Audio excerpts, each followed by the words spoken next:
في راجل ممكن يحمل ويولد؟ اكيد لا.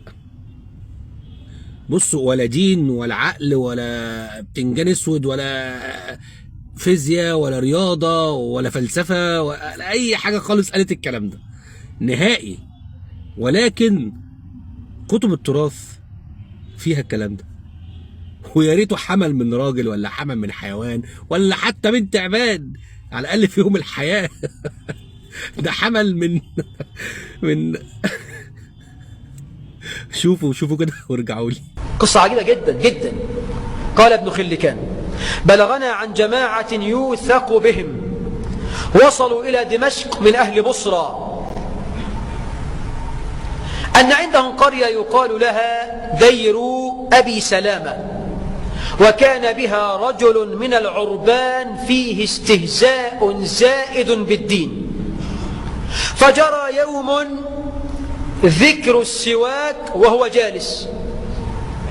الشيخ عمل محاضرة كلها عن السواك، خطبة جمعة كلها عن السواك. فقال: سواك ايه بس؟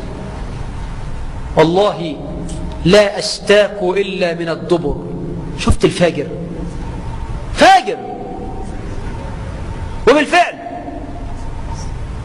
أدخل السواك في دبره فآلمه تلك الليلة، ثم مضى عليه 9 أشهر وهو يشكو من ألم في بطنه وفي مخرجه، ثم أصابه بعدها مثل طلق الحامل، فوضع حيوانا على هيئة جرذون شبيه بالفأر كده.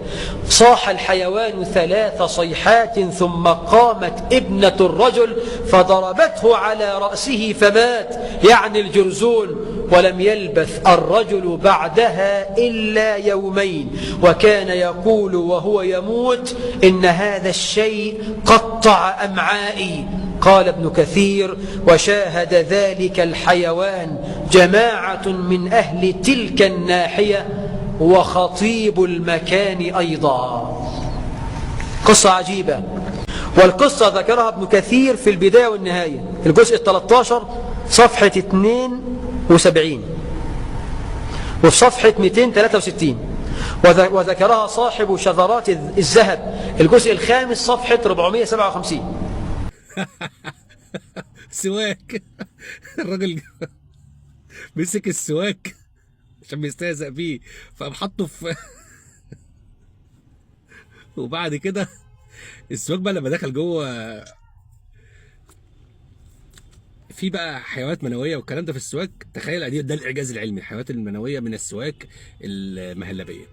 المهم الراجل حمل عنده رحم بقى، وبطنه بدأت تكبر تكبر تكبر تكبر، وعدى 9 شهور. اشمعنى ده اللي 9 شهور؟ ما قلتوش 3 سنين و4 سنين و5 سنين زي مدة حمل المرأة؟ لكن ده راجل 9 شهور بس. وفي الآخر الراجل جاله الطلق، واخد بالك؟ بدأ يطلق، ولد. طب ولد من ايه؟ من برضه نزل حيوان.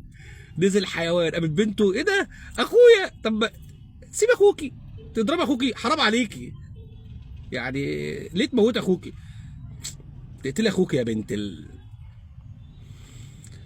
اهو. مثلا القصه دي وانها تتكتب وان هي تتناقل، ده في حد ذاته يثبت لك ان ده تخطى مرحله الدين الموازي، ده بقى عالم موازي، خيال موازي. الله يخرب بيت اللي دماغها. يلا